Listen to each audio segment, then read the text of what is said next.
Oke, kita akan bahas yang pertama yang ialah suatu konsep disebut dengan ikatan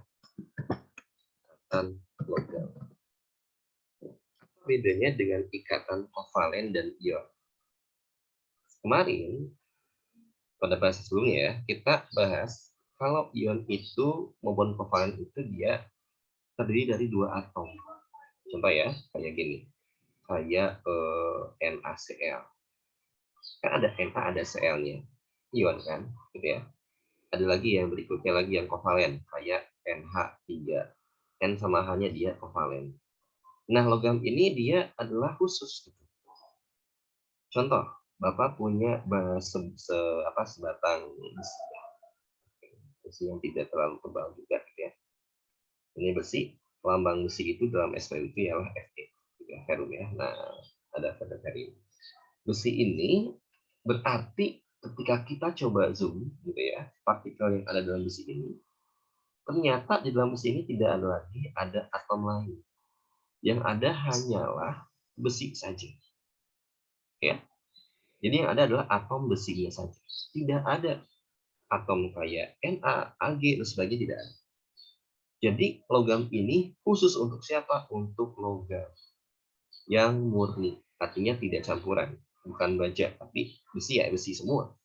Tembaga ya tembaga gitu ya. Nah, bagaimana ikatan terjadi? Nah, kemarin waktu di bab atom, atom itu tersusun dari inti dan elektron.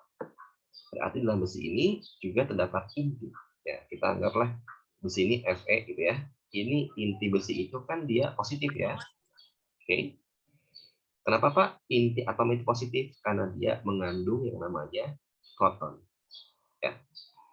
Tapi hati-hati ya, ini bukanlah ion, tetapi dia itu adalah muatan atom, muatan inti atom.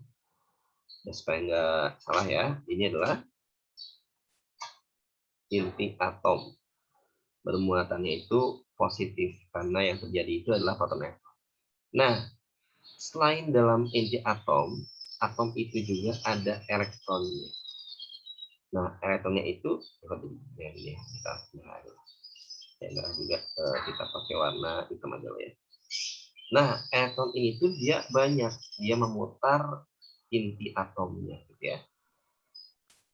Sehingga ikatan yang terjadi ini bukan antar atom, melainkan antara elektron dan juga inti dari atom logam itu sendiri, ya. Oke. Nah, jadi di sini kalau kita sebutkan itu terdapat yang namanya ya, lautan elektron. Jadi banyak banget elektron.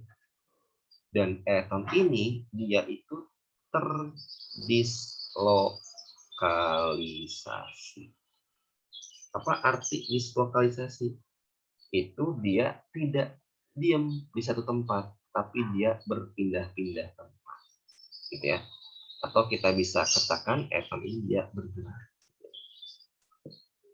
Kalau dia bergerak, berarti dia itu akan memiliki yang namanya energi dari energi kinetik, gitu ya. Nah, dari sini kita bisa menjelaskan fenomena sifat yang terdapat dari logam itu sendiri. Pertama, sifat logam itu adalah ya kalian punya Fe, katakanlah dia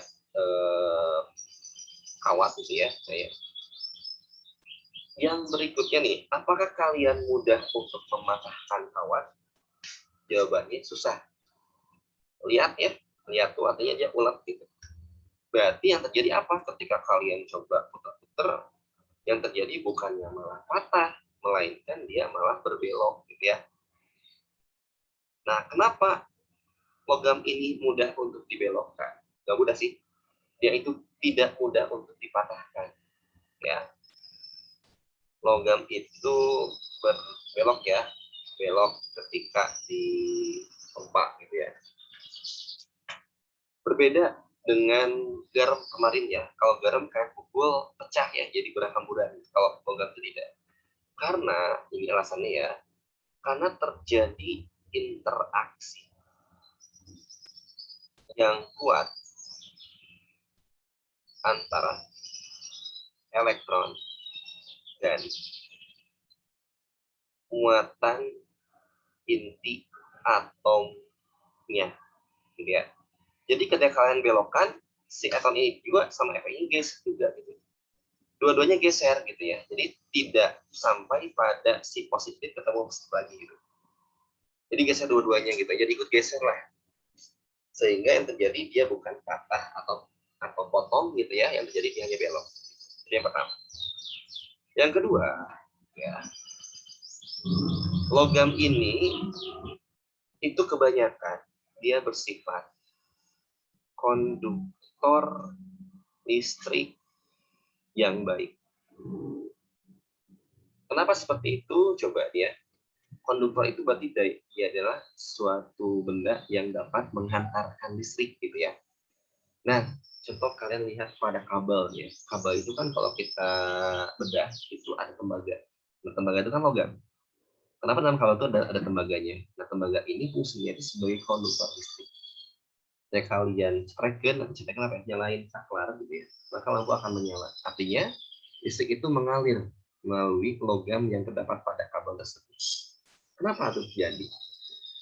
Ya, listrik itu berkenaan atau selalu berhubungan dengan elektron. Ya. Jadi karena adanya elektron yang terdislokalisasi, bahkan logam ini sangat banyak elektronnya, ketika ada sebuah listrik itu kan dapat menghantarkan itu karena adanya beda potensial, betul ya? Kalau beda potensial berarti ketika kita kutubkan ya antara kutub positif dengan kutub negatif, logam ini tuh akan terjadi polarisasi. Tentu akan bergerak gitu ya. Nah, tentu akan bergerak menuju kutub yang negatif, positif ini ya. Nah, karena ada pergerakan elektron, ya, maka listrik juga itu akan mengalir. Oke? Jadi karena ada elektron banyak, maka dia akan mengalir. Pak, yang lain juga punya elektron, tapi logam itu elektronnya itu sangat banyak sehingga disebut dengan lautan elektron. Ya. Yang ketiga itu sifatnya itu adalah ya, kebanyakan logam itu merupakan konduktor panas yang baik. Kalau konduktor itu berarti menghantarkan panas. Contoh, kalian punya sendok, ya, lalu tempelkan ke api dari lilin. Lama-kelamaan, ujung yang kalian pegang dan ujung sendok yang dipanaskan, itu yang kalian pegang itu lama-kelamaan akan panas. Artinya, si logam ini dia itu menghantarkan panas. Kenapa terjadi? Nah, kita akan bahas ini. Pertama, ketika ada suhu, dipanasin ya, jadi suhunya meningkat kan ya. Nah, suhu itu disebut dengan energi. Lalu energi ini diserap oleh elektron. Elektron itu kan bergerak. Karena dia menyerap energinya banyak, maka gerakannya akan menjadi cepat. Ketika dia bergerak cepat, apa yang terjadi? Yang terjadi itu akan adanya tumbukan. Gitu ya. Maka ini akan bertumbukan dengan elektron yang lain, bahkan dengan muatan intinya. Sehingga ketika banyak tumbukan, muncullah yang namanya vibrasi atau getaran. Getaran ini ibarat ombak gitu ya. Perahu itu ibaratkan panasnya. Si perahu ini akan menuju ke tepian yang lain itu karena adanya ombak yang menghantarkan. Begitupun panas ini dia akan terhantarkan karena adanya getaran. Ketika dipanasin di sini ya, panasin ya, kita akan muncul terus sampai pada ujungnya. Maka si panas itu akan terhantarkan oleh adanya getaran atau vibrasi. Itu alasan kenapa logam itu dia disebut dengan konduktor yang panas yang baik. Ya. Dan yang keempat, terakhir gitu ya. Kalau kita lihat logam itu kalau kalian coba sinari gitu ya, akan muncul sifatnya itu mengkilap gitu ya. terkena cahaya. Kenapa? Karena dalam logam itu terdapat elektron. Ketika disinari, maka elektron itu akan tereksitasi. Apa tereksitasi itu? Dia loncat dari kulit satu ke kulit yang lebih luar atau ke tingkat energi yang lebih tinggi gitu ya. Dan dia nggak stabil gitu ya, maka dia akan balik lagi. Gitu ya. Dengan cara apa? Dengan cara memancarkan sinar atau foton.